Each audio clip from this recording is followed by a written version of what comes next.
prime rib, and, we're talking about a couple other people having one slice each, and there's like one slice left. And that's because I did work. So I would imagine undocumented, work. unofficial.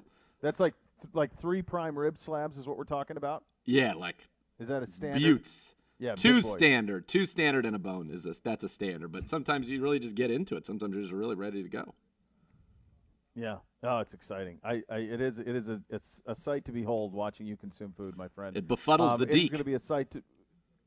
The Deke can't wrap his head around it? No, it befuddles him how much I eat. When we used to have good old lunches here in Berea at the best cafe in the land, he would the mountains of food would just. He's like, "But why do you look like you do? I don't get it." That's right. And then he'd launch into so much that it would cause him to stop short. Yeah, he's in this like middle of this long third. He's like, "I don't get it. I don't get it." That's all it is. Just a hard It's amazing. Stop. Yeah, it is. Sometimes those things happen. It's amazing. We're going to have a game tomorrow. We have a game on Sunday against the Ravens. We have a full slate of media availability from all of the luminaries today, including Baker. So we will have that for you over the course of the program. Coach addressed the media as well. Kareem Hunt with his new contracts. You'll hear from him going forward. And Nick Chubb with some really interesting comments about him and Kareem being able to play together for a long time here. And that sets the table now for a return to play on Sunday for the Cleveland Browns in the NFL tomorrow. There will be a practice today. There will be officials at that practice. It's the first time that's happened. And now you're into it here, buddy. You're talking about a couple of practices and away you go to Baltimore. Yeah, and this is this is game preparation. And you're finally, as you said, you're able to have that. You're able to have those officials there, get more of that simulation, get people on the outside, to discuss what they're seeing from your techniques that you've been applying, without the officials there. So, yeah, now everything you're doing is focused on playing the game on Sunday at the highest level possible. And I think that this is really, to me, these are the final stages. And this is, the dawn of a new era. This is the first real Wednesday, Thursday, Friday, game week routine for these players, the normal preparation, and I'm sure they're excited about it, and we're all excited to see what that yields on Sunday. Unfortunately, you really couldn't dial up a tougher test for the opener of the Stefanski-Barry era, but I think this team will be certainly up to the task. Yeah, I would think so as well. I really look forward to seeing what comes of it. What will you be looking for this week? Because we spent a lot of time yesterday just talking about the original 53 and who was on it from a health standpoint, and we're back into game week mode. So there's rhythms to that. So what practices will you need to see guys participating in to lead you to believe that things are progressing in a way that you'd want? I think that it's very important that they at least are putting in limited practices, and I think we don't have the benefit of watching the practice, but I find it pretty hard to think that you're going to get anybody to play who hasn't participated in team drills. And so we won't notice that. Limited could mean team. It could mean not team. It just means they don't take their normal allotment of reps. Full means that they do. So right now, if you're asking me, just as a handicapper reading the tea leaves and trying to see if I can see scores to pay attention to, which I really can't, but I think J.C. Treader is in a very good spot to be back. I think the jury is very much still out on Greedy, Kevin Johnson, and I don't think Max even near ready to play, but I think Greedy, Kevin Johnson, the jury is very much still out. MJ Stewart even perhaps as well. But I think today is a big day. But really, if they don't put in anything by Friday, at that point, they're not playing. So if Greedy and Johnson are if they are not involved, and you then go to, all right, Money Mitch opposite Denzel, and then what do those rotations start to look like when you think about that secondary that's going to be tested in a big way on Sunday? Well, it's a quote Hulk Hogan. Let me tell you something, brother. If you don't have Greedy Williams, Kevin Johnson, and MJ Stewart, you have 3 corners on this roster, period. You have Denzel, right. You have Money Mitch, and you have Tavier Thomas. Now, what you do have, because of the practice squad rules, you've got Rob Jackson here, and you've got A.J. Green here as well. And you would, if you needed to IR somebody to make a spot, you have until the weekend. Those guys are going to be practicing no matter what. So if you're the Browns, it would behoove you to make that, wait before as close as you can to make a determination if you have to put somebody on that temporary IR or not and bring one of these guys up. But if you do not have the three of their services, you absolutely have to bring somebody up. MJ Stewart, we've only seen in the nickel since he's been here. Kevin Johnson, we've seen inside and outside. Tavier Thomas, we've only seen in the nickel since he's been here. Greedy, we've only seen outside. So as it stands now, with the three I mentioned, you have two outside guys and one nickel with nobody behind them practicing. Or at least we'll find out today if it's on a limited basis with MJ Stewart. But you're going to want to see guys get reps there. Otherwise, this gets very, very difficult. And you know, we don't even know yet how much Ronnie Harrison can be counted on to do in that defensive backfield. If, say, you wanted to slide Sendejo down, you could. You could put Redwine at free safety. But I think one thing that's good about this is a team that you can play a lot of base defense against. They're going to be in two tight ends quite a bit, so you can play a lot of base against them. But at the same time, you need corners. I think Tavier Thomas is an excellent player. I think that what we're looking at, though, for the Browns is what's very difficult here is he's not a guy that has played a lot of defense. Tavier Thomas has been an excellent special teams player. But you're talking about how many snaps played on defense? Not a ton. So that, to me, becomes not a ton. That's very difficult to try to get your head around. What does that actually mean? There were only 3 games in which he even appeared in a defensive capacity, or 2 games in which he appeared in a defensive capacity for the Browns last year. So that is, he doesn't have a lot of experience, and if you're trying him out there as your nickel right away, that's pretty tough. Yes, it is. Yeah. You have to think. I do wonder if you have to think that at least one of them, you feel like one of them has to be back. Just from the standpoint, if they're not, you'd have to bring more people in here. I mean, you can't go into a game. Can you go into a game with 4 corners healthy? I don't know that you can. All right, I finally got the actual numbers. He played 2 defensive snaps last year, one against the Dolphins and one against the Steelers. That's it. That, as you say, that's it. That's the list. So this is not somebody who, for his career, has played very many defensive snaps at all. In the regular season, his peak was 17 total defensive snaps in Week 9 of 2018. That was the game where we went down all those corners, and as we remember, Kareem Hunt was the AFC Offensive Player of the week that week. But that's it. I mean, he's never played more than 17 snaps defensively in a game. So, yeah, you need MJ Stewart, you need Greedy, you need Kevin Johnson back, and if they're not, you're going to need somebody to IR so that Rob Jackson can come up, so that AJ Green can play. So you've got in the building 8 of them, but right now, of your top 6, you can only count on 3. Right. And one of them hasn't really played corner in his life. And when you think about, or in the NFL anyway, I should say, when you think about this matchup, your nickel corner is a huge part of your run defense against what they do.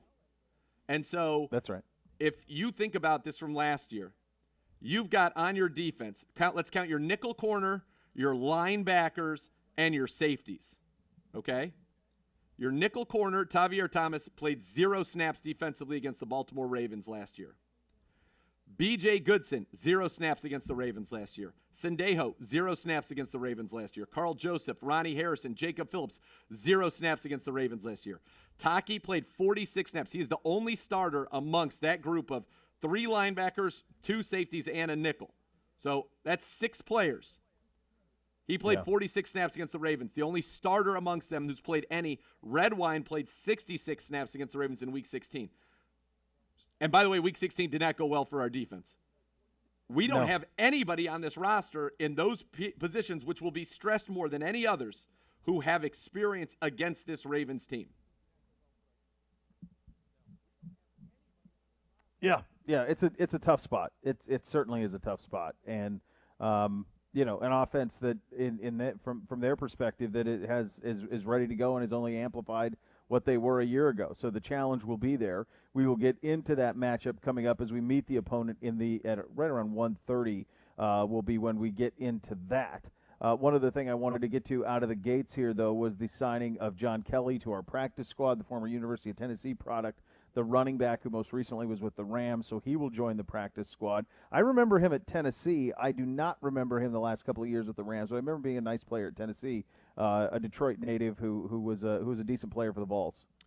Yeah, and John Kelly, again, so you think about this practice squad now, the Browns loading up at that running back position on the practice squad, which I think is interesting. And yeah, his career 30 carries, 83 yards. In 2018, 27 carries, 74 yards. So hasn't done a ton in the NFL, but obviously somebody the Browns are giving a look to. 5'10", 205, as you mentioned, out of Tennessee. A little Rocky Top here. Rocky Top, yeah. It's a way of life, man. It is. It's a way of life. I do think it's lots to get to. Go ahead. I was just saying, I do think it's interesting that this team, now that they're up to the 16 on the practice squad, when you're so set with your top two, which we know that the Browns are, so set, and then then we've got D'Ernest, but now you look at this practice squad, 3 of your 16 are running backs: Dontrell, Benny LeMay, and John Kelly. That surprises me that you have 6 running backs. 6 tailbacks still in the mix here. It's pretty remarkable, obviously, that special teams come into effect with all those guys, but it leads you to believe and I think, and we'll play some of Kareem's comments, but some of the things Kareem said about how Kevin was going to use 2 running backs, and maybe that will be, a set that we see a lot of. Will be the 2 of them in there together. Maybe that's why you need them all, to make sure you have, a pair and a spare, so to speak. So we'll see how this thing goes, but certainly a lot of signs of the importance of the running back position with the Kareem contract yesterday, and now this signing of John Kelly to the practice squad. Be very fascinating. Can't wait to see this offense play on Sunday against the Ravens.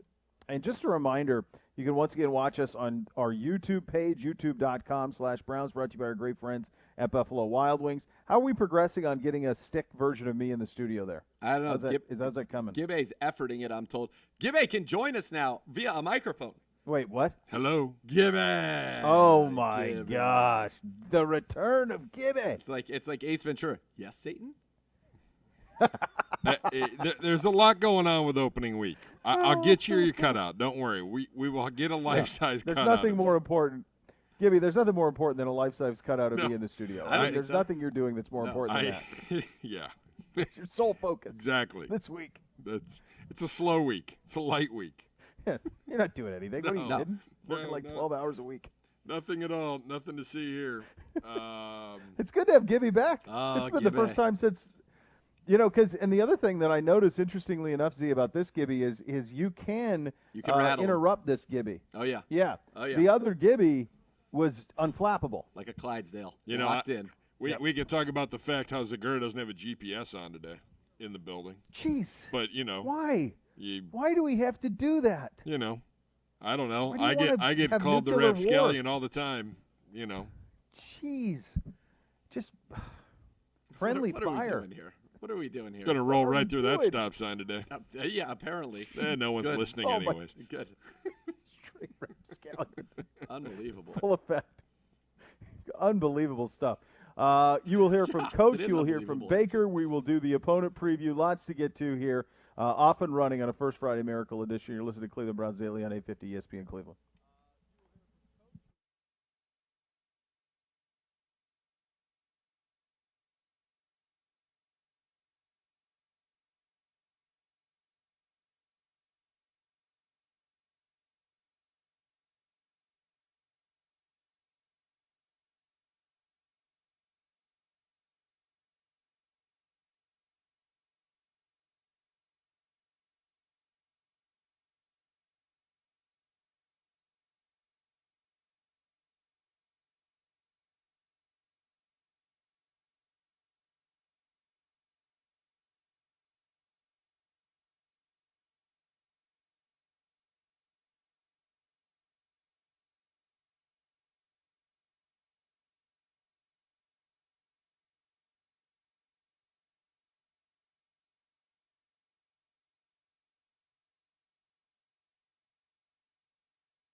Elk and Elk, serious lawyers for serious injuries. Call 1-800-ELK Ohio for a free case review. Elk and Elk, a proud partner of your Cleveland Browns. Go Browns. Earlier today, head coach Kevin Stefanski met with the media. Let's have a listen. All right, excited to get going here in week one. Got a very formidable foe in the Baltimore. 7-13. Well coached, have a ton of respect for Coach Harbaugh and his staff. And then you look at it, offensive, defensive teams, they're a very complete football team. They went 14-2, won the division, have the reigning MVP. On offense, I just think they're strong at every level. Big offensive line, tight end who's outstanding. The receivers, they can get them the ball in a bunch of different ways. And then, Lamar is so dynamic, can run it, throw it. Defensively, Coach Martindale does a great job. Multiple looks, very aggressive. Adding Calais Campbell and Wolf, I think, is a huge boost to them as well. Just big physical players in the back end, physical man coverage, Nixon zone. They added Patrick Queen this year, so impressive group throughout, and we're really diving into our preparations as we speak here on Wednesday. And if I could ask you about Baker, we were talking to him before. There's a long list of excuses he could use for the way that he played last year, and he doesn't do that, Kevin. And what does that say about his character and just kind of that commitment and that focus that we've talked about with him? Yeah, Tom, I would just tell you we're not interested in excuses. I don't think anybody wants to hear them, and we're so focused on 2020. I think Baker speaks to that as well. Hey, Kevin. Pretty much right after you were hired, Kareem had that one incident, and Jimmy Haslam said it's unacceptable. What has he done to earn the trust of the organization that you guys have given that extension yesterday? Yeah, I think Kareem's been outstanding in the building, in the meeting rooms, on the field. Obviously, we think highly of him as a player, but I just can't tell you how impressed I am of him as a teammate. I think he's all in, always supporting his guys, and really treats the team in a way that I think speaks to the rest of the guys that this guy's very serious about ball. And then to your point, Scott, I mean, he's made sure that he's living the right way and doing the right things, and that's obviously a big part of this. Yeah, Kevin, you ready to reveal your plans for offensive play caller yet? No, I will get to that, though, I promise. This new process of protecting 4 players from the practice squad by Tuesday evening, what will go into it for you? Is that game opponent, or what factors go into it? I think a lot of factors go into it, Tony, and Andrew and I will sit down and take input from the coaches and just think about guys that we want to protect that week, and it may vary each week. And you really start the protection there on Tuesday. So on Monday, all of the practice squad around the league is unprotected. Every game's so important, and how much focus goes into all of them. But is there something about week one that carries, I don't know if a little more importance is the right way to say it, but just the idea of getting off on the right foot, getting out to a good start, especially against a division opponent. How much value do you place on that? I mean, 32 teams want to get off to a good start. 16 of them will, 16 of them won't. So our goal doesn't change going into any week. We're trying to win that football game, and they're all big games. So obviously the focus goes on week one because there's so much time in the off season to stare at that schedule. But we're going to make sure that we put together a plan on offense, defense, and special teams to give our guys a chance to play fast. Hey, Coach, you're going into an unusual circumstance for week one. You'll be going into a stadium. There won't be fans in the stands. I'm just curious, without obviously giving any detail away, but how will that affect how you guys operate? Will Baker use a silent count? Will, everyone will be able to hear what's being said on the field. So I'm just curious what that element of no crowd noise, no home field advantage, how that's going to impact what you guys try to do. Yeah, Darryl, we've tried to replicate that noise out here on the practice field. So we'll have that just playing on a loop as we practice, so the guys are used to that. It's going to be unusual. It's going to be a little eerie. But I think once we get through it for both teams, once you get through it, it'll kind of just become the norm. Hey, Coach, it probably feels like 100 years ago at this point, but when you first got the job, what type of team did you encounter, and how have they changed under your leadership? I think, Nick, going back, it does feel like 100 years, but I think we've added a bunch of smart and tough football players via the draft, via free agency, via trade. I think there's a core amount of guys here that I really believe in as teammates, as players. And then I think we've gotten to know each other a lot once we finally got in person.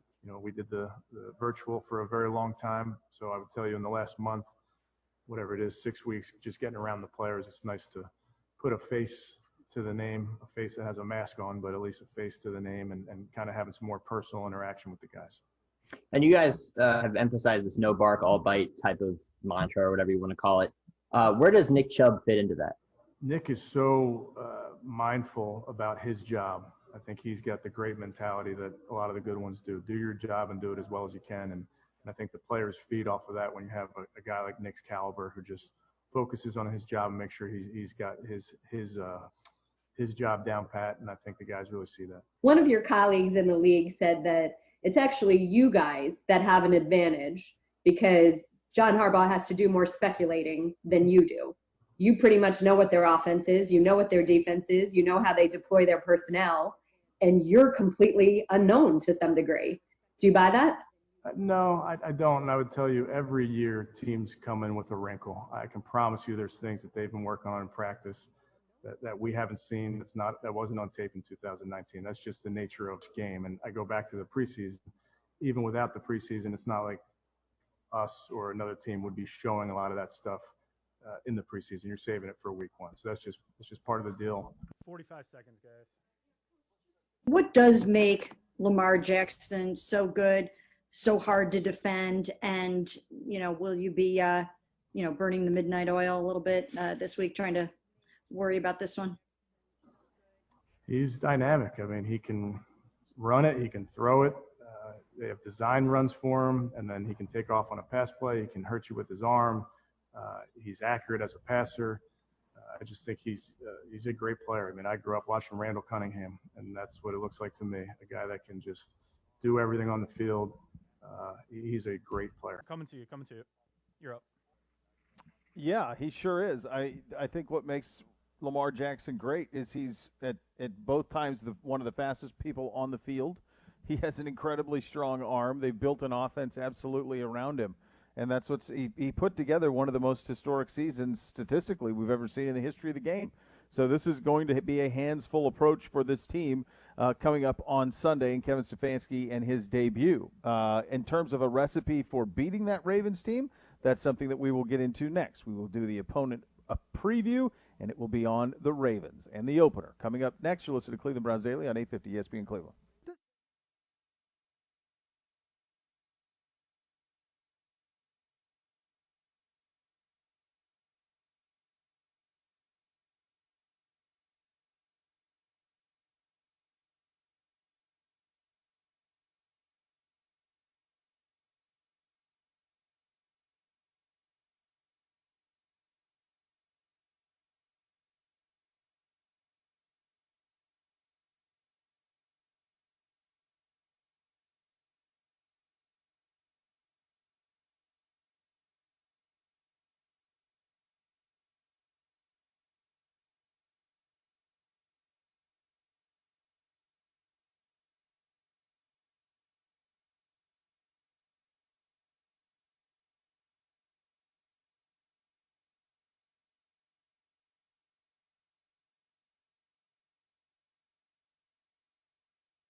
Seattle on the free agency. Their draft is another good one. They get the linebackers, Malik Harrison, the Buckeye product, and, of course, Patrick Queen in the first round out of LSU. J.K. Dobbins, the 2,000-yard back from the Buckeyes a year ago, is drafted as well to continue to buoy a run game that was I think they were 1,000 yards clear of second place in the NFL in rushing yards as a team. 1,000 yards clear. That's right. They returned 11 Pro Bowlers, including the MVP of the league, Lamar Jackson. They went 14-2. We were one of the two. They were upset in the divisional round. If you're looking for questions, the only thing that I would say with this team, and it's not really a question about any of the talent or anything, it's just if the pressure will get to them, because they have not won a playoff game. They had the season they had a year ago, and it feels like it's Super Bowl or bust for them, Z. Yeah, this is a team with high expectations, as you mentioned. 11 returning Pro Bowlers, 22 returning Letterman. Looking tough. One of my favorite lines. Yes, indeed. But no, of course, that's what you do. You bring in a Calais Campbell, you add him to this team, and for them, this season is all about, what can you do in the playoffs? Can you prove that you can win a playoff game? The defending MVP, as you mentioned, not only were they the leading rushing offense in the NFL last year by 1,000 yards, they were leading rushing offense in the history of the game. Number one, nobody's ever been better. They beat, I think, a 30-year-old Patriots record with their rushing totals, averaging over 200 yards rushing game. I was doing some written word for you, and one of the things I noted was in week 4 when we beat them, we held them to 173 yards rushing, which was well below their average for the season. That was an accomplishment. In the game that they beat us, they ran for 243 and a touchdown. So this is a prolific rushing offense, likes which we've never seen. Lamar set the record for most rushing yards by a quarterback last year, the NFL record. I mean, they were setting records, and then all they did was get a little bit better, I think, on defense, certainly up front with the additions of Calais Campbell and Derek Wolfe. The questions for them are on the back end of this defense, though. Earl Thomas was expected to play a huge role for them. He's obviously gone, and you bring in the rookie linebacker Patrick Queen, who I think is going to be a stud. Neither of us were thrilled with that selection by the Ravens. It was quite a Raven selection, as it were. And losing Marshall Yanda on the offensive line. But this is a team that seems to do it every year. They're going to be tough, and a lot of people would think that it's going to be them and the Pittsburgh Steelers vying for this division. But don't count out the Browns, folks. Well, yeah, I think what you have to realize, we'll get to Pittsburgh in a minute, but this is, if you objectively look at this season, and you say, all right, who can win a Super Bowl, or whose goal should it be to win a Super Bowl? I think there's 3 or 4 teams in the NFC, and I think there's for sure 2 teams in the AFC, and it's Kansas City and it's Baltimore, and if there's a third, it might be Pittsburgh. Yeah. Those are the teams that look at it and go, yeah, we can win a Super Bowl. We have everything we need to win a Super Bowl. I think it's those 3. You're talking about Tampa Bay, you're talking about New Orleans in the NFC, along with probably Seattle, the 49ers, and maybe that's the extent of it. Are those the teams that go into the season and say it's Super Bowl or bust for us? And these guys are certainly at the very top of that list.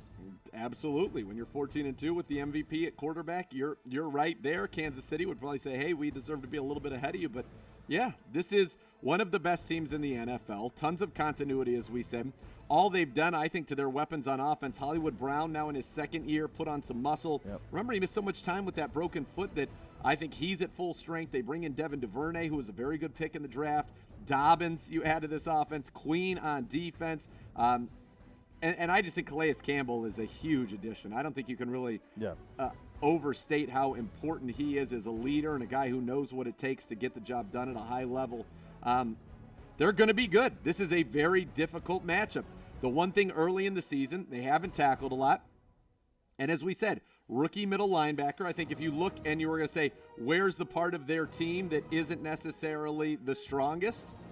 Your linebackers of Patrick Queen and L.J. Fort, that's not the best. Your 2 off-ball linebackers, that's not the best group. They got the rookie Malik Harrison as well, and then you go to Deshaun Elliott now starting at free safety in place of Earl Thomas.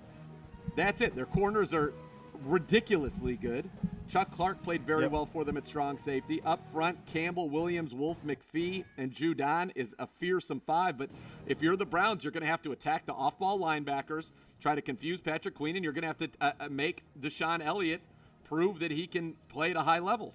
But other than that, there aren't a lot of weaknesses on this team, Beau, and I think No, it's in the middle of the field. It's at That's it. linebacker, it's at safety, and you say to yourself, okay, how can you take advantage of that? Well, you establish the run and you run heavy, and then you play action off of that, and it would seem to be a game where Austin Hooper ought to be able to have his presence felt, that he would be able to have an advantage there.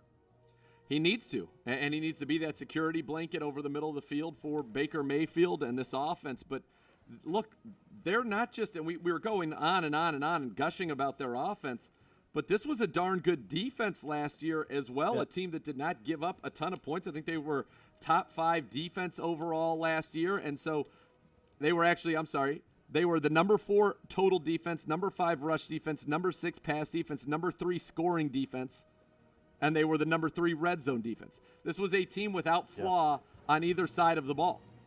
And so, hence the Super other thing Bowl. is the way they, hence Super Bowl. The way that they play offense helps their defense because they wear the other team out. The defense isn't on the field, and they just wear you out. And so it is.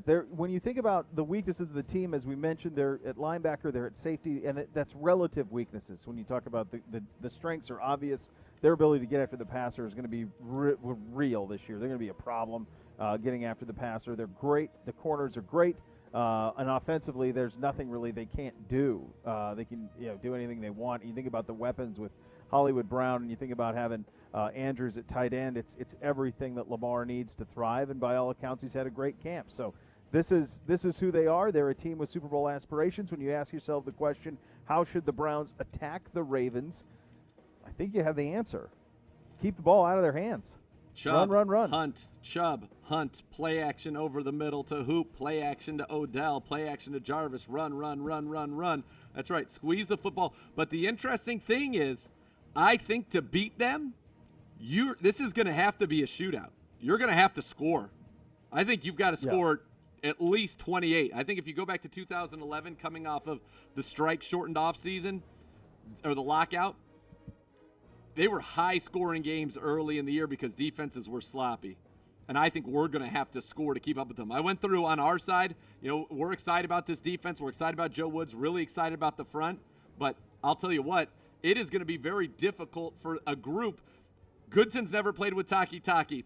Goodson's never played with Phillips. Taki's never played with Phillips. Your Sendejo's never played with Joseph. They've never played with Denzel, Greedy, Money Mitch.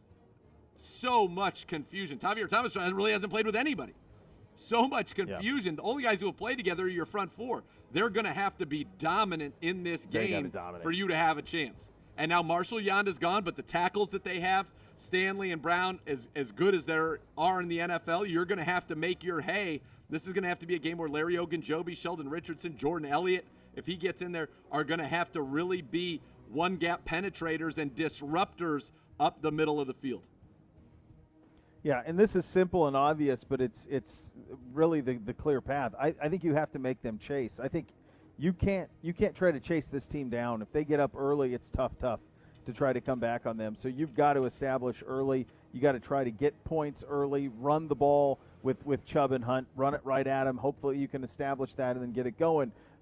This is a big task. It's a very, very big task. It's as tough opener as you could have. When we beat them, we had 3 takeaways from them. That was really all year long. That was the highest number other than the wild card game against Tennessee. Pittsburgh also had 3 takeaways again the following week, which, if you remember, came down to the very end, and it was an ugly game, a low-scoring game against the Steelers.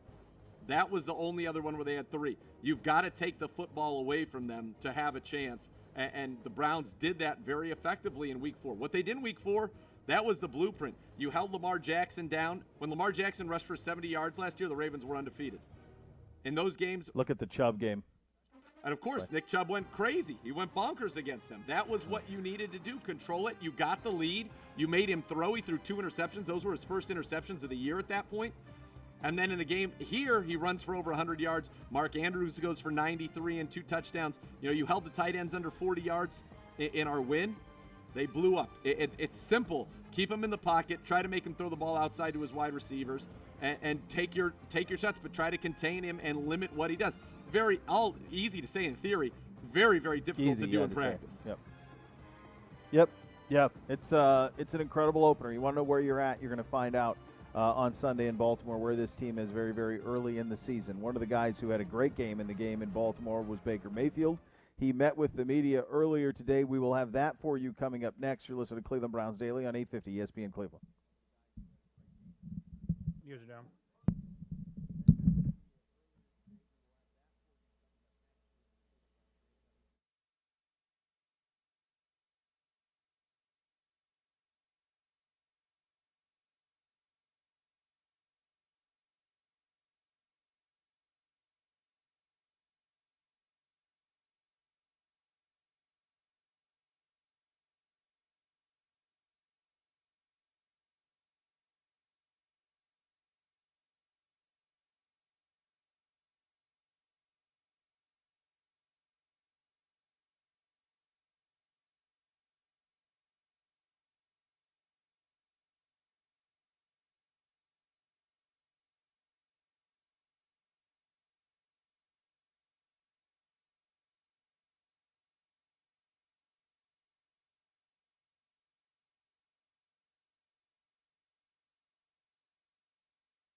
All right, welcome back into Cleveland Browns Daily, and let's talk about your mattress. It may be to blame for a bad night's sleep, back pain, or discomfort. You've gone to traditional stores, you've seen those outrageous prices. Well, at Northeast Factory Direct, they've gotten rid of all of those extras so you get that same high-quality mattress for a fraction of the cost. Alex partnered with a manufacturer here in the United States that makes mattresses exclusively for Northeast. He buys the mattress by the truckload, passes the savings on to you. Pillow top, memory foam, gel foam, all the sizes. They got a ton of mattresses in stock and ready to deliver, so you can get them right away. They also have, get this, 0% financing available. West 140th Street in Cleveland, Lakeland Boulevard in Euclid or Freeway Drive in Macedonia, and you can shop them online anytime at northeastfactorydirect.com. It is game week. It is time to hear from our quarterback. Here's Baker Mayfield at the podium. Hey, Baker, given everything that went 10 minutes. eager are you to get out there and play and see what this offense looks like in an actual game? I mean, it has nothing to do with last year. I'm just excited to get back out there again. It's like it's been a long time since we've been on the field playing football. Without the preseason games, we've been going against each other for a long time, so it'll be good to go up against somebody else. There's this impression out there that teams with new offenses or new coaches, might get off to a slow start because of the way this offseason went with no OTAs, everything being virtual. What do you say to that? Do you buy that, or do you feel like you guys can operate as if it was just like a normal offseason going into your first game? I mean, that could be an excuse if you wanted to use it, but we're not doing that. We know what we have to do. We've installed everything. We're putting together a good game plan, and we'll have that, ready to roll. So everybody just has to go out there and execute it. It's not about what's happened, the adversity. It's about, how you handle those things. That's just our motto. Hey, we were talking to Rashard Higgins the other day, he was the latest one to say that you appear to be more focused this year. Is that just something, Baker, that's organically happened, or has that really been intentional by you? Yeah, I think it's organic. I think the guys see, when you come back, and we hadn't seen each other in so long, the physical differences and all that, and just the mental work of trying to learn this offense and pick it up quickly. They notice those types of things, so I think it's organic. And you've talked to before about this being, you were out to prove something this year. Did things come too easily for you in year one, Baker? No, I wouldn't say that. You know what? We just good things happened. Laid down a stretch when we, had the coaching change and just kind of let it fly. So out to prove, but to be much better than what I've shown in the 2 years prior. Hey, Baker, this is your third offense in as many years, your third coach in as many years. That's not easy on a young player, understandably. Now that you've gone through training camp, you've gotten to get on the field and work with Stefanski's offense. I'm sure you're confident heading into the season, but where are you at? Do you feel like you've been able to maybe take a pretty nice step forward over these last 4 or 5 weeks? Yes, I would have to agree. Improved over the last, the training camp session. Just based on, it's one thing to learn the offense over Zoom meetings, but then go out there and practice it, rep it, and really have a feel for it. So, yeah, there's definitely been a lot of improvement. So much is made of chemistry, and this offense, just based on what it seems that Kevin's going to ask of you, how do you feel about that aspect and the everybody's involved, fullbacks, running backs, receivers. It's a very comprehensive, deep offense. So how do you feel about that chemistry aspect going in? I feel good about it. It's like you said, there's an offense where there's a lot of accountability. You got to be where you're supposed to be and be there on time. And, same goes for my reads. Listen to the footwork, feel the, go through the reads and trust that, and trust that they're going to call plays to get the ball into people's hands. Hey, Baker, obviously you guys won last year in Baltimore. They got on a roll after that and just never stopped until the playoffs. So just what kind of importance do you place? I know every game's important, but starting off the season against the AFC North champions at their place against the reigning MVP, how huge would this be for you guys to get off on the right foot against this team in particular? It's obviously a big game. Obviously a very great opponent, but not only that, the division games, they count more so when you look at the standings in the end. So it's a very important game for us against a great team. Good morning, Baker. You are actually only the 6th quarterback in the history of the NFL to be drafted in the first round and have 3 coaches in 3 years. Any chance that you've talked to anyone else who's experienced that? Do you feel like it's sort of a defining thing of your first, 3 years or your first 2 years that you've had that much turnover? First of all, that's a wild stat. You can find that. No, that's not a defining thing for me. Like I said, could be an excuse if you use it, but that's not what I'm doing here. So singular focus on this year and what we can do, and that's the ultimate goal. So move forward. And so last year when you beat them, September 29th, is that tape relevant? Have you spent a lot of time watching that? I think all tape, when you play a division opponent that keeps the same coordinators, is all relevant to see how they're trying to scheme you up to defend your whole team. Yeah, obviously, it's a new year, and not only is it new for us, but they have a lot of new personnel as well. So it's going to be, you have a base game plan, but since we don't have any preseason film to go off of, go out there and execute our plays and adapt. Hey, Baker, how important is it for you to find the accuracy that maybe you had as a rookie but didn't have as much last year? Completing passes is very important, getting the ball in the playmaker's hands. So I'd say, that's pretty important. Did you feel like, were you happy with where you were in that regard during training camp? There's always room for improvement. That's why I haven't gone perfect in a game yet. So there's always room for improvement. How much does that have to relate to the comfort level with the new system? I think a little bit of half and half. Realizing that once you have the plays down, just go out there and execute it. It's not all new at a certain point. Once you rep it, just go out there and execute it. Hey, Baker, when we talked to Miles at one point, he mentioned how you guys kind of made a little bit of a pact together, how he was going to take his defensive side of the ball and really step up and be the leader they needed him to be. You promised to be that for the offense. Can you just talk a little bit about that and how you view your role in doing that this season? Yeah, no, I truly believe that, everything happens for a reason. So Miles and I have been brought here the 2 years in a row, just to be culture changers, to turn this thing around. It's not a quick process, but, we both felt that we can do more and that we're definitely capable of it. It's not a burden. That's something that we're blessed with, is to be able to be in that position to help turn this thing around. So, yeah, we took it upon ourselves to take responsibility, but we know it's not all on us. We have to lead, we have to show guys by example, but we have great guys around us that we can count on. Can you talk about that gold bracelet you wear on your left wrist?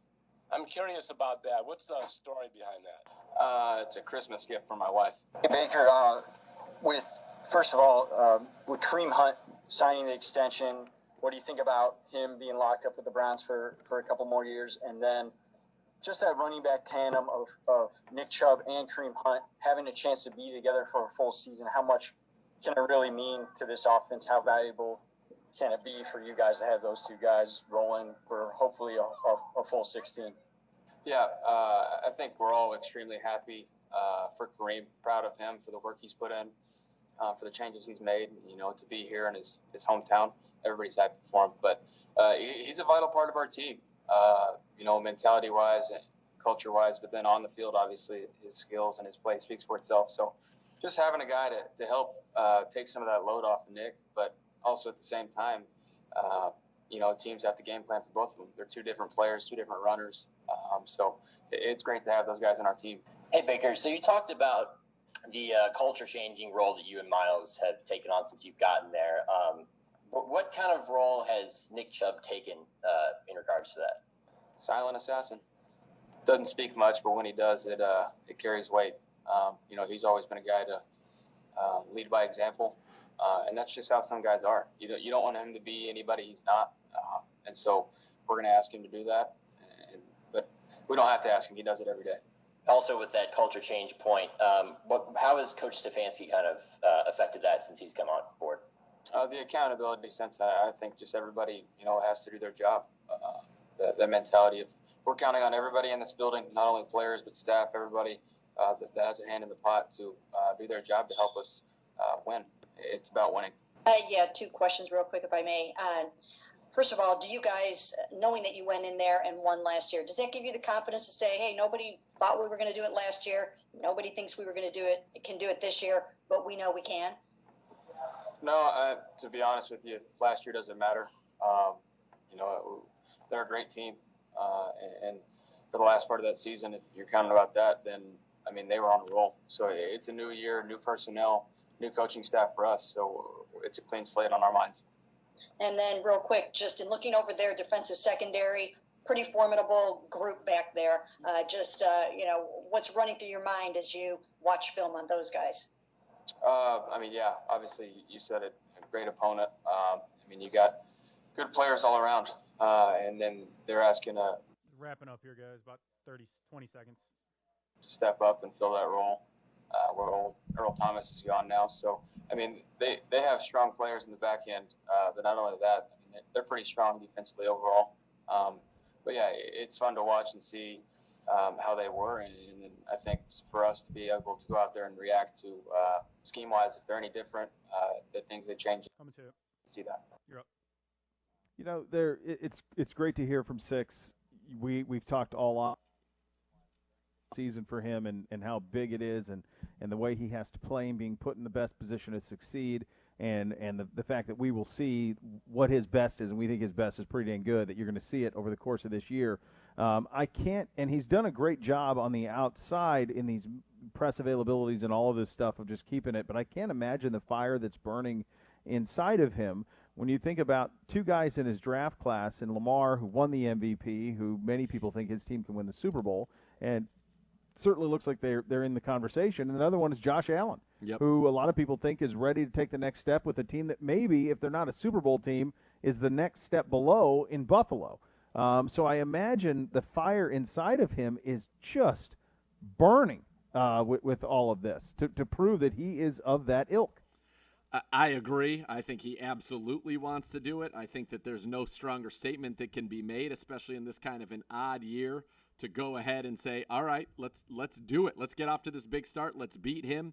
I definitely think this is something that is very much on the mind of Baker Mayfield. I think it's also something that Baker Mayfield knows we can only do this if we go out there and execute. I play at a high level. I've got to take care of the football. I've got to answer the questions about my accuracy, about my decision making, about my ball placement, and just about delivering it. I've always thought he was a gamer. I still believe that about Baker Mayfield, and I think that he wants to put his best foot forward in an offense that, like we said, really is set up, I think, for him to be ready. It's set up for him to have success. I really think that he is the perfect quarterback for this type of an offense, and I think that that's what we're going to see. I really do. I think we're going to see Baker come out and lead this Browns team and lead it very effectively, even though he may not – this isn't going to be an offense like the Pat Mahomes offense that you say is all about the quarterback.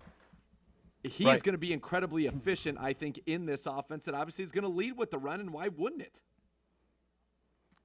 Yeah, and for the folks out there, and you were around Kyle, and I've talked to NFL people who've played in the league, and what makes this so quarterback friendly is that the defense is on its heels always because everything looks the same, and so what comes with that is for a quarterback, it basically opens up the passing windows for the quarterback on all of the misdirection that comes back the other way on the play action and all of that. And that is something that Baker ought to thrive in. It's something that Odell Beckham Jr. ought to thrive in. It's something that Austin Hooper ought to thrive in. We get, Jarvis is certainly, obviously, he thrives in any system, but we saw some of the deficiencies we had with the tight end last year and just never on the same page with Odell. When Baker said in that availability, you've got to get where you need to get, and you got to get there on time, and he talks about his reads and the routes as well, this offense takes that guesswork out of it. Yes. You have to do exactly what you're told to be, exactly where you're supposed to be, or it doesn't work. Yeah, it's very much based on precision, and it's about progressions, and your feet should tell you where you are in your progressions. And as you said, when Kevin Stefanski came, eliminate the gray. This is a very precise offense, very precise, and I think that it's something that does take time, but at the same time, it takes time to master it all. I think they've got a pretty good handle on the core part of it, which is that outside zone. And that's what Joe Thomas said. If they have that, this is that's the one thing that they need to have to be able to come out and be successful, and they've got it. Yeah, they have that. I also think for Baker, it will be important for Jedrick to get off to a decent start. He doesn't have to be great. He doesn't even have to be good, but he's got to be solid out of the gates. And one thing that we know that Jedrick's very capable of is in the run game.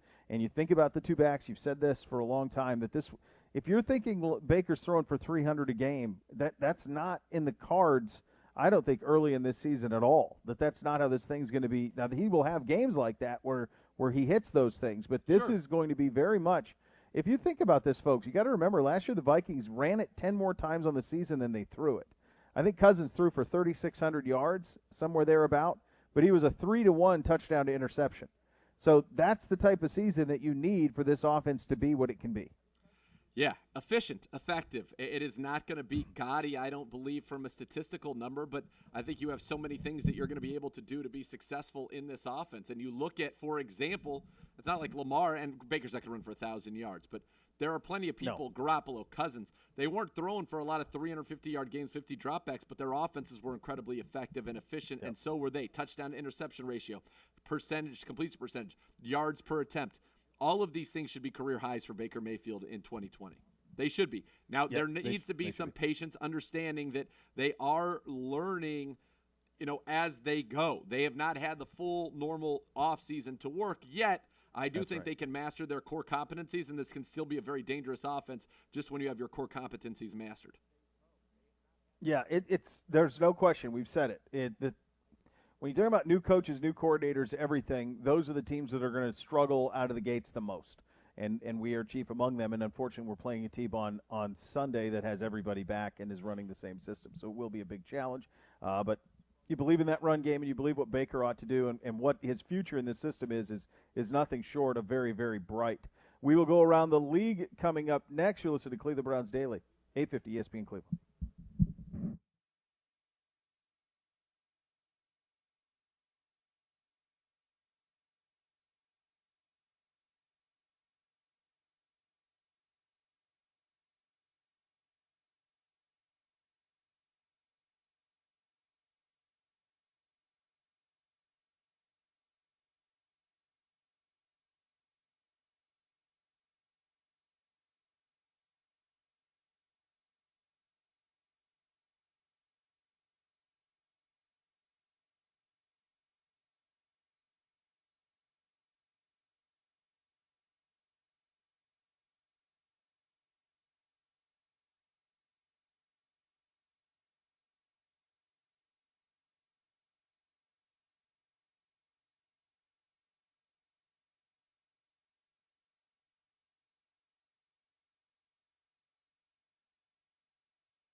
and Nathan Zegura. You guys ready? Yep. You're up. Weather Seal Home Services offer the best roofing system in the industry. It's as simple as that. If you have any of these symptoms, it may mean that you're due for a new roof. Water spots on the ceiling, warp, buckled, or algae on shingles, damaged flashing, or termite damage. Right now, just $1 down plus low monthly payments. You get a new roof plus free gutters. Weather Seal Help makes your new roof affordable too. 7 years, 0 interest. Call 877-351-SEAL or visit weathersealhomeservices.com. Sale ends at the end of this month. Make sure you hurry in with approved credit. Prior sales certainly are excluded on that. Let's go around the league where Jalen Ramsey got $100 million to play corner for the Rams. This was Tre'Davious White got his deal done not too long ago at around $17 million. So this lapped the field. Talk about setting a new bar. Ramsey did it with the Rams. They're in a tough spot, man. They paid a lot of money to a lot of people. They're paying Gurley a lot of money not to play for them. They're paying Cooks a ton of money not to play for them. They have to get down. They have $400 over the cap, or $400,000 over the cap. They have to get down by 4 o'clock today. Yeah, and that's going to create – I think that they'll be able to restructure some of the stuff. You're seeing a lot of teams right now push money forward in the cap and try to manipulate that. So it wouldn't surprise me to see the Rams try to do something like that. But kind of a stunning, great contract for Jalen. I think those who did tune into Hard Knocks, I think he came off as the star that he is. And yeah, it's a lot of money. They have kind of gone with – it's interesting. In football, you can really only have so many people paid at any given time. And their kind of theory, it seems to me, is as long as we have a handful of superstars, we're going to be fine. But this isn't basketball. I think you're right. I think that they're viewing this from like we have superstars, but I don't know that Jalen Ramsey is going to bring people to watch the Rams play. Like, okay, with Gurley, I get it. Like, Gurley was a superstar. He touches the ball all the time. The non-football fanatics can easily see, 31 in blue and gold is great, or 30 in blue and gold is great. Like, we love Gurley. That makes some sense. You're going to sell a lot of jerseys. Like, you do the same thing with a corner? Like, unless you're Deion Sanders, it's really hard to do that. I think in L.A. you can because I think he did a good job on Hard Knocks with his personality. He did. You got Donald. He and Aaron Donald are what that defense is built on. Is that enough, though? Tough, though. That's the question. Right, of course, you want the quarterback. And I think Jared Goff's going to have a good year. I think people have really written him off for some reason, and I think he's going to have a very solid season for that team.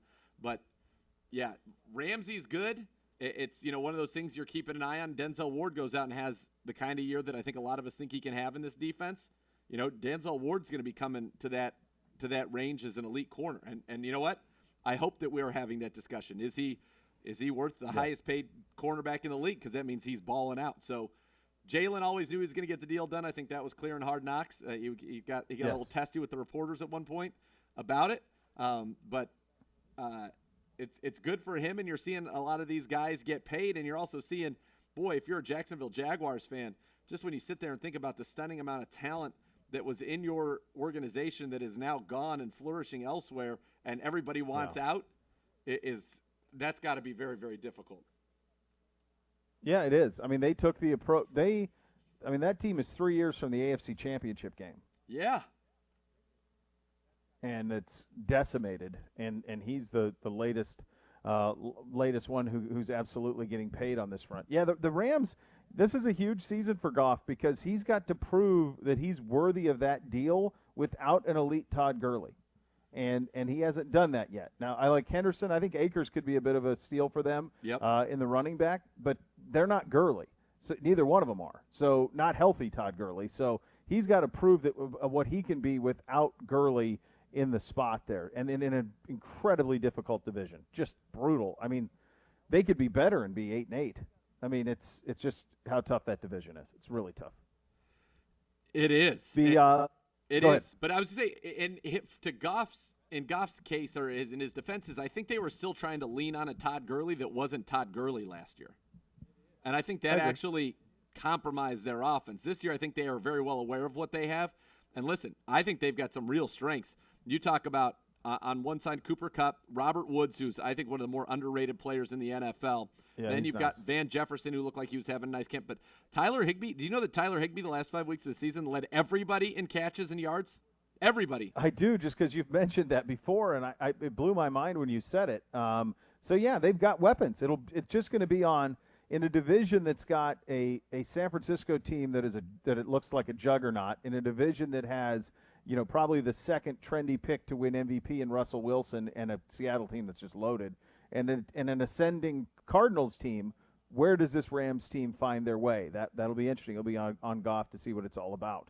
An incredibly sad injury out of Denver. Von Miller out for the year, although he's getting a second opinion.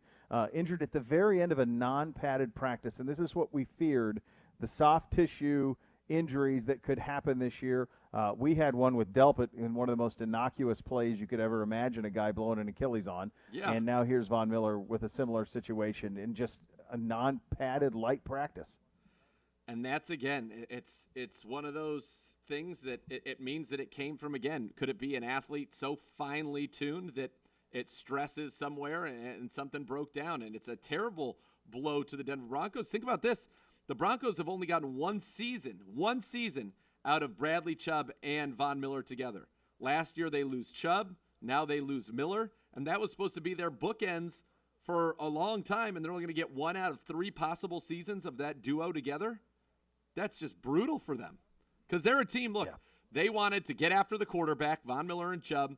They have good safeties, some good corners, and then they're going to try to light it up on offense. You bring in Jerry Jeudy with Cortland Sutton. You draft K.J. Hamler, Noah Fant. You bring in Melvin Gordon. You got Phillip Lindsay. That's a team that had a ton of skill position investment, but defensively I think they were really going to rely on Von Miller and Bradley Chubb to get to the quarterback, and now Chubb might not be ready for week 1, and Miller might be gone for the season. I saw a stat yesterday that 2 guys that would start at defensive end for them week 1, if indeed there are no Miller or Chubb, had a combined 34 pressures last year in the NFL. Yeah. Tough spot. Interesting spot for Joe Burrow down in Cincinnati. Not only named the starter the second he signed on the line, which is dotted, but named a captain of the Cincinnati Bengals today was Joe Burrow.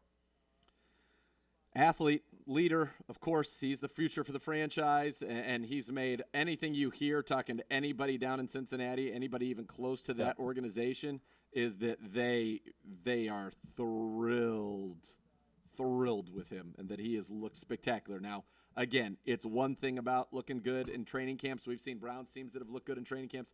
It's another when he's got to go out there and deal with, Melvin Ingram and Joey Bosa coming after him, as he will in his opener at home there against the Chargers.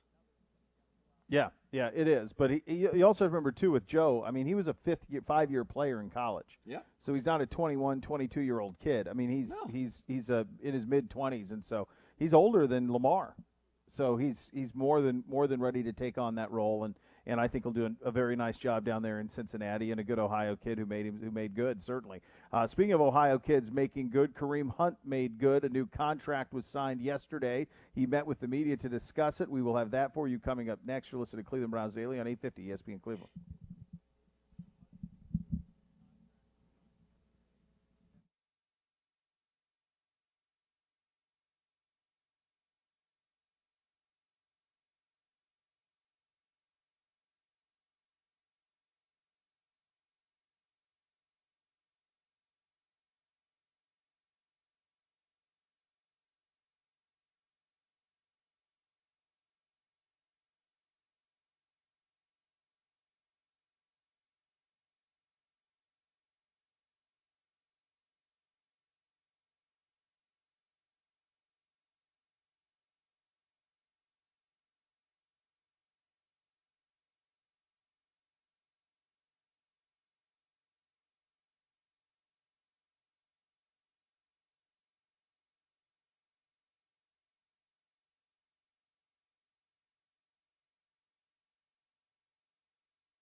All right, welcome back into Cleveland Browns Daily on a first Friday edition of this program. Beau here for Raising Cane's, opening this month in North Olmsted on Brook Park Road, right next to Great Northern Mall. Raising Cane's looking to grow their crew, currently holding interviews at their North Olmsted location. Apply on site now through September 13th, Monday through Friday, 12 to 6, Saturday and Sunday, 12 to 4. Interview on site, get a free Cane's box combo card. Make it, if you can't make it, they can make it easy for you as well. Just text 97211, and you can apply that way. Raising Cane's, the home of fresh, never frozen chicken fingers at Raising Cane's, all about that quality. So they hire quality. They hire the best. Be one of them. Raising Cane's certainly is one love. One of the best in the league to tote the rock is Kareem Hunt. He's locked in with us for 3 more seasons. He met with the media after signing his contract. Let's have a listen. Hey, Kareem, your first full Pretty short here, just 3 minutes, 3:30. All right, brother. season do you think you could have personally in Kevin Stefanski's offense? I feel like I can definitely have a big season, and by how I can contribute, even if I don't get the ball, just making plays and using me and stuff like that. So I'm just excited to be under Stefanski and his zone scheme offense and stuff like that. He's a great coach, and I'm excited the way he uses his 2 running backs. Hey, Kareem, what have your conversations with Nick Chubb been like, about the extension, and how much he's not eligible yet, but he'll be eligible for an extension next year. How much would you like to be a tandem here for a long time? Well, I would definitely love to be a tandem here with Nick for a long time. Nick's a great back. He's definitely one of those backs who, can take it to the house at any moment. And our conversations are still the same. We're really good buddies, and, we look out for each other. So that's how it's going to be. Hey, Kareem, just wondering, when you look at your new money average of 6.625 or whatever it is, just wondering, some other top running backs have just re-upped for, almost twice that or more than twice that when you look at Mixon, McCaffrey, Henry, and those guys. So my question to you is, when you're here in the midst of kind of rebuilding your career, why were you willing to take this extension at 6.6 when I'm sure you believe you stack right up with a Christian McCaffrey? What are your thoughts on that? Yeah, I believe that, but I'm happy I'm home. So yeah, I really just want to go out there and win and do everything in my power to bring a championship to Cleveland. And I got my whole family here and everybody I love and care about. I know everything about Cleveland, so I definitely feel I stack up with the best of the best. But hopefully in 2-3 years, everybody will see that. When we talked to Stump Mitchell a couple of weeks ago about the use of both of you, he kind of said, without the regular off-season program and OTAs and things have been kind of put on a shelf. Do you still think you guys could catch up in incorporating the creativity of using you both in this season? Yes, I do. I definitely do believe that, and we're gonna find out here in about 5-6 days, 5 days.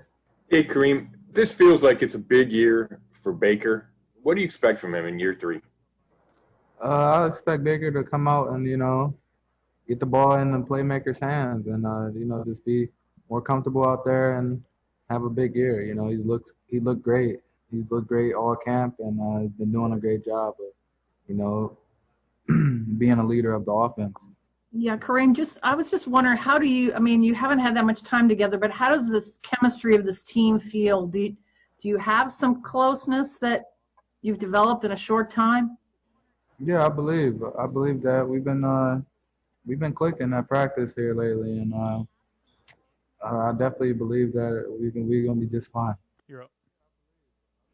All right, so I was thinking to myself, okay, how do you use these guys? How do you both get them touches? And you start to think, well, who are the teams in NFL history that have had guys like this, that have had 2,000-yard rushers? Let's say that's the thing. It's happened here.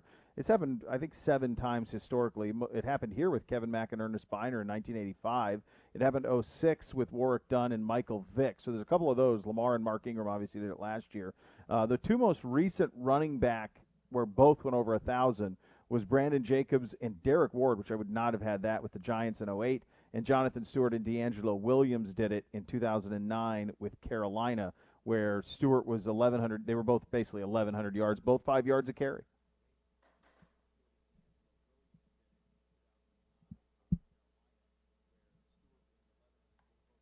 He's not there.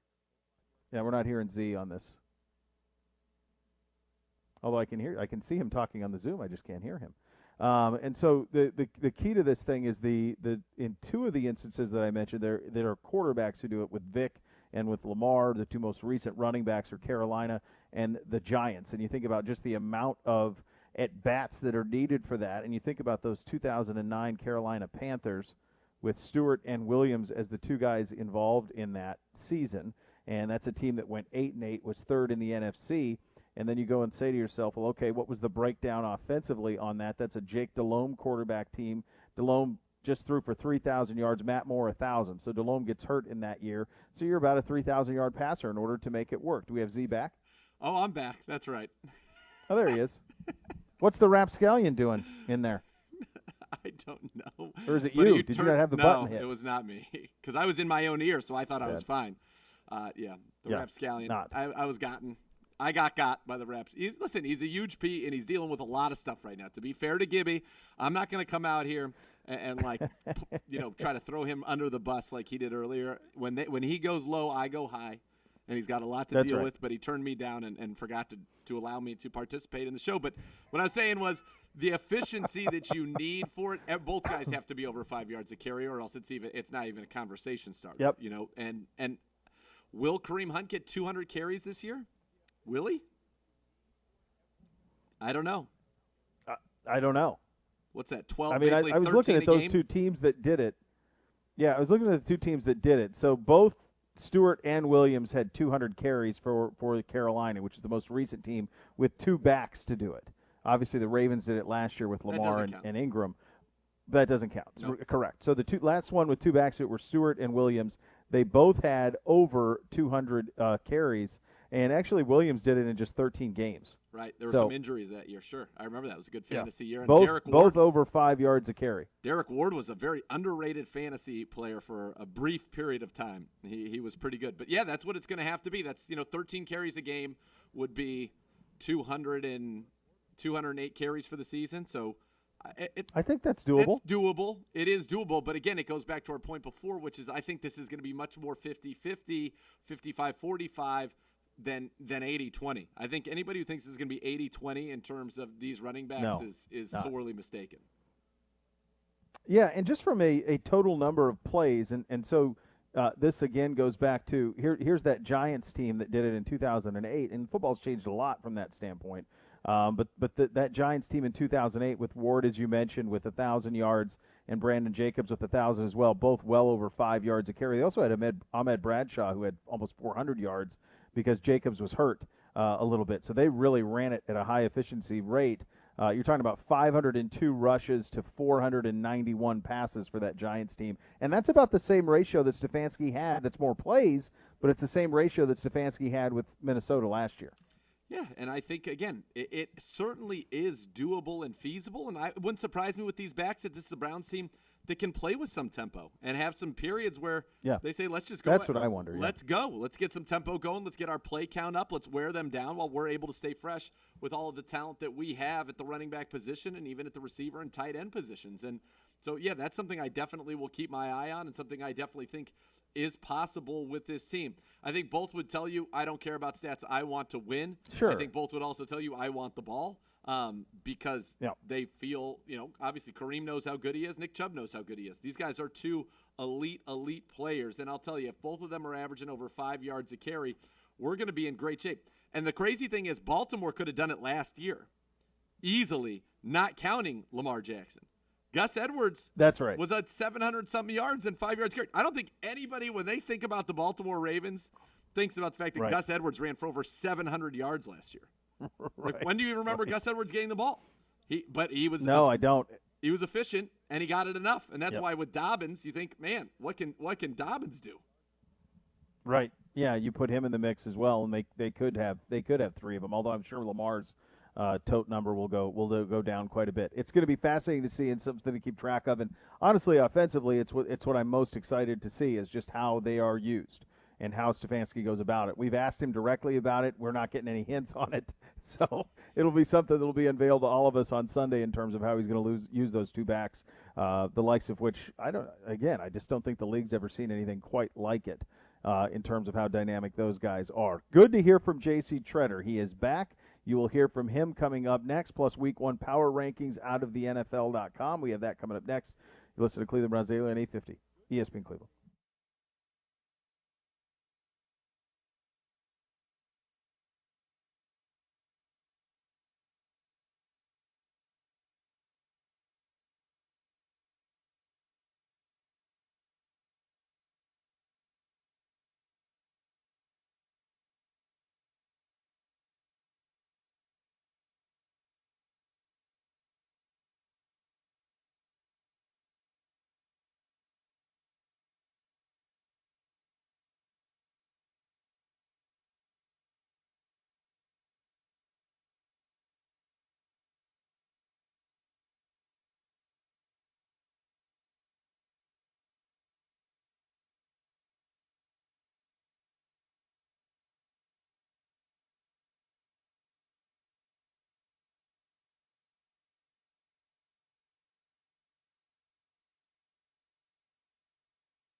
All right, help Cleveland students start the school year off strong. Log on now to clevelandbrowns.com/supply drive to make a monetary donation to the Shoes and Clothes for Kids Remote Learning Back to School Drive, proudly brought to you by Ohio Cat and the Cleveland Browns Foundation. It is great to have J.C. Treader back. We don't know if he's going to play on Sunday, but to have him back and to hear from him is always a win. Here was J.C. from the podium from earlier today.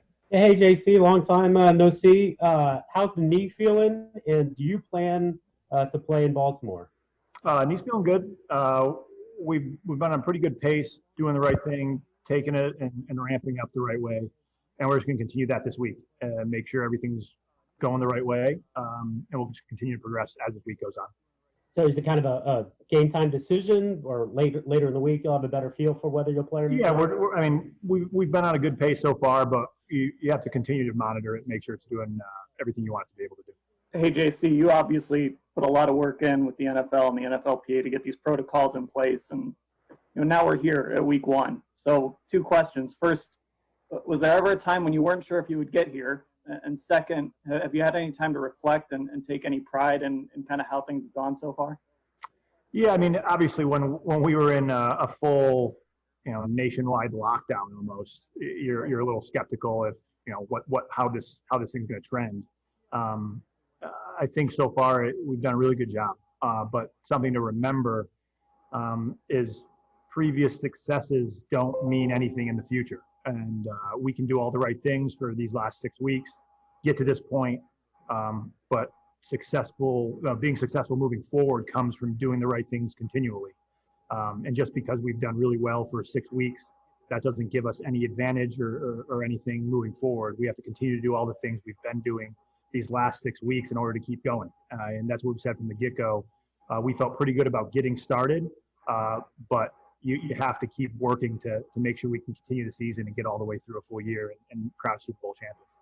Hey, JC, just wondering, why is it that, that you work so incredibly hard to try to make sure that you're on the field, for this opener when you just had a scope on August 13th?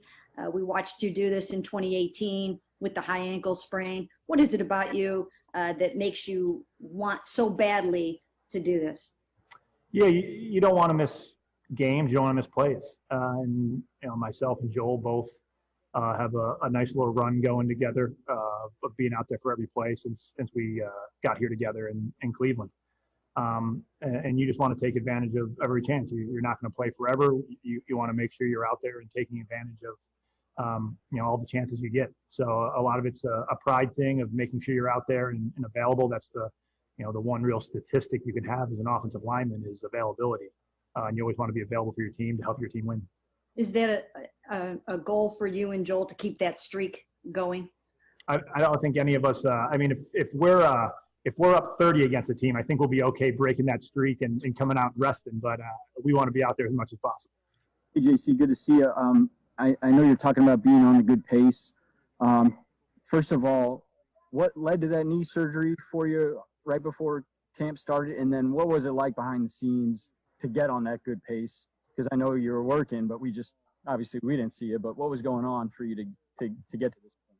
Yeah, so the knee flared up early on, and you have to make a really tough decision because there's no obvious answer. You can sit with it and try to manage it the rest of the year. There's no guarantee that you're able to get it under control, or you go in and get it fixed, correct the issues, and then kind of rehab as hard as you can to try to get back and not miss any time. So I wrestled over what the right answer would be or what the best answer would be. And in the end, I think, we landed on the right answer. Behind the scenes, we've just been working really hard. to give a lot of credit to the training staff. When we made the decision to go in and get it scoped, that was the conversation was how do I get back in time for the first game? And we put a plan in place, and we continue to push through that and make sure we're checking all the boxes, and we'll continue to do that the rest of the week and make sure everything's working right, and we can continue on moving forward. Besides the physical challenge of playing in this game after so little practice for you, the challenge of fitting into that wide zone at the last minute. Joe Thomas has always talked about how it requires more of a close-knit, cohesive footwork, everyone, in concert together. to execute it properly. Is that going to be a challenge to just drop out of the sky and fit right in the middle of that line at the last minute? I don't think so. I think we have our techniques. Everybody knows what footwork, what steps they're supposed to take, and then you just take the right steps, and we're all aligned. So I'm not worried about that at all. Baker was talking earlier about, how he and Miles are trying to change the culture. I'm just wondering, do you see strides, even though you guys haven't really been together that long, does it feel different? Do you see any difference in the leadership or anything? Yeah, I think, and even Coach Stefanski's done a really good job of building a team atmosphere of us all getting to know each other and buying in and really fighting for each other. And that's been pretty clear to see. I think that's been something that's been different, where we're really starting to get to know each other as people and not just teammates. And that was something Coach Stefanski's really preached over this training camp and the off season. So I think you can feel that. I mean, we're still a young team, still a pretty new team coming together, but that will continue. But I think we're on a good pace. Hey, JC, Baker's talked about trying to prove that he's a better player than he showed in those first 2 years. Just being around in this camp, I know you're going to practice a lot, but you're around him. Do you see a change in his mindset and approach at all? Well, I mean, Baker's always been a competitor, so that's always come out of him. I think he looks great, been super dialed in. Now that we're starting to get into game weeks and game plans, now this is when the great communication, the great conversations of kind of digesting and dissecting the other team each and every week. This is the fun part, and this is where all that work comes into play, where you prepare all training camp and you go through kind of your normal looks, and now you get week after week a new change. I think Baker's done a great job. Coming to you guys. Of just dissecting another defense and understanding what they're trying to do to us. You're up. So Z, the question becomes, when will JC have to be on the practice field to feel good about playing? Joe said he needed 3 practices. JC for Nick Harris has been great for all of camp. He has been, and I think you need JC out there. I think today is an important day for JC Tretter, given that he missed the entirety of camp, and I think all indications are that he was out there today. And so for the Browns, getting JC back, obviously that is very good. He sounds to me very much like somebody who was planning to play. I certainly didn't get the sense that he doesn't think he's going to be ready. I think that he does, and I expect him to be productive when he is out there. But it certainly seems to me that he's going to be ready to go, and I think today's practice will go a long way to determining that. If he's the one getting the vast majority of the work with Baker Mayfield, then I think that he's the one who's going to be ready to go. And I think that maybe was the plan all along with JC. Let's get him out there Wednesday, Thursday, Friday, and he's going to be ready to go. Yeah, it's just great to hear from him again. He's just such an integral part, and be fascinating to see what happens with Nick down the line and with him as well, because it's a position of incredible strength now that you've stumbled into Nick Harris at the cost of absolutely nothing. That ends up being a very, very, very big win. This from the NFL.com. Their NFL Week 1 power rankings are out. We come in at number 19 on the list. Fair or not, Z? I mean, look, it's fair because we haven't made the playoffs yet. So top 14 says you're going to make playoffs. Do we deserve to be? If we weren't the Cleveland Browns and it was just our roster and maybe another logo or helmet, where would we be? I bet we would be around 12, 13. And that's what I think the team, that's where we should be. But we've got to earn our way there. Nothing is given. Everything is earned. We've got to make those moves. And the way you make those moves is by winning games on Sundays. And it starts with an opportunity to go after a team that sits in this one here at number 3, the Baltimore Ravens. So you have an opportunity to move up and to move up quickly. It's obviously going to be very difficult week 1, but I think what you do in weeks 2 and 3 will go a long way. But the talent is there. This team needs to deliver. That's the bottom line. The talent is there. Top 12 talent in the NFL. I think everybody's pretty much in agreement that at least top half of the league talent. And can we maximize that in this bizarre year as we start the Kevin Stefanski era? Yeah, I think they have a couple of teams too low. I think they got Seattle too low. They have Seattle at 9. That's just, to me, way too low for them. I think that they have Pittsburgh too low. They have Pittsburgh at 12. and they have the Colts at 11. And I just go back to any time I talk to anybody who's even remotely tangentially attributed or near the Indianapolis Colts, they are quick to say that Rivers has lost the fastball. And so the idea that, and I like the rest of the Colts roster, I do. It's just hard for me to believe that Rivers has the arm to lead them at that level to where they'd be better than Pittsburgh. I don't believe it or expect it at all. I don't think that that's the case whatsoever. They're a team that I would fade. Now, we're going to get to see it live and in person, and I've seen Phillip Rivers dice us up multiple times in my time here with the Browns. So I don't bet against him. I just don't think that he necessarily is what he used to be. And they weren't able to get over the hump with, I thought, a very talented roster with the Chargers. And now it's going to be, he's going to have to do that again in a similar situation. Very talented roster with the Colts. But I don't know. I don't know. That's when I've got to see it. And I think the Browns, that's going to be a good one. Week 5, I believe that game is for the Browns this year. That's going to be a good one and an important one for this team. Yeah, they really they have Tennessee 5 on this. It's interesting because I do not think when I think of the 5 or 6 teams that you say, all right, go win a Super Bowl, they're not one of them for me. And Buffalo isn't either, and they have Buffalo 6, Cowboys 7, Packers 8, which is really hard for me to wrap my mind around the Packers being 8 ahead of Seattle, to say the least, and probably ahead of Pittsburgh as well. Tampa Bay down at 13 on that standpoint. Philly is 14, New England 15, Houston down at 16, then the Rams, Falcons, and us. Anything else jump out at you there? Not really. I think that this is going to be such an interesting year that I am so much more interested in the actuality of what happens as to the prognostication. I think it's the year that we know the least. I think everybody agrees with the top 4. And then after that, I think it's wide open. I think there are a lot of teams that have opportunities to have very, very good years.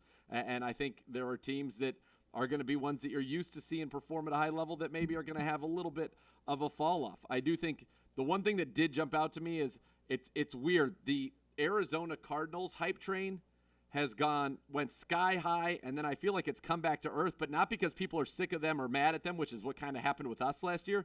It just feels like people are like, oh yeah, but it's the Cardinals. And yeah, their hype they were that darling team early in the offseason. I guess maybe because it's such a unique offseason, they faded a little bit, but I think they're significantly better than they were a year ago just by the additions of DeAndre Hopkins and Dos Unos, and all they did was send out David Johnson when Kenyon Drake came in and played at a very high level. So I like them. I'm surprised that they are considered to be down in the 20s.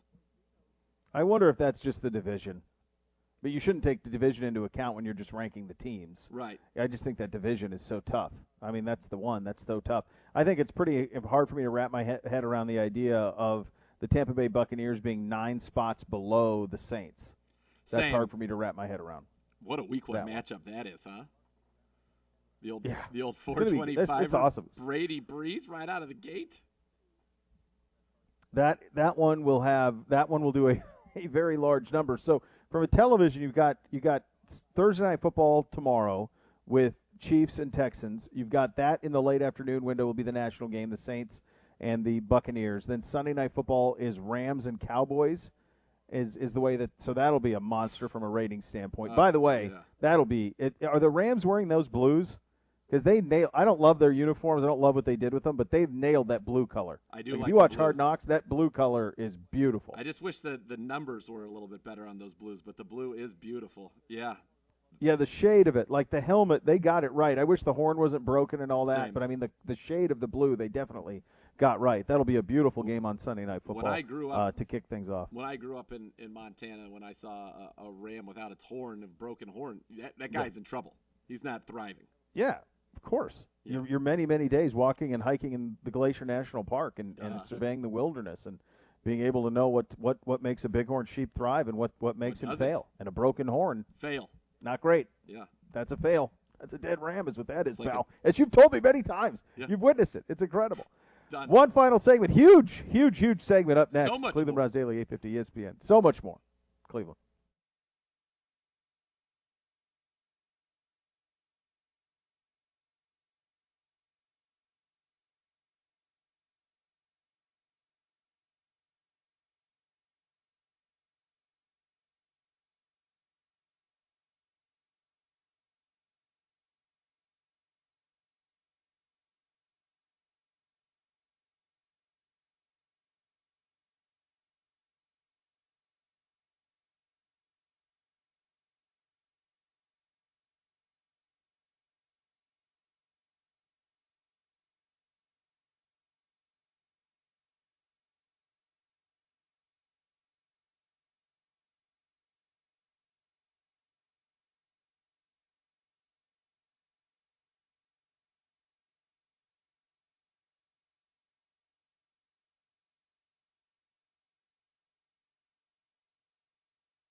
You guys ready?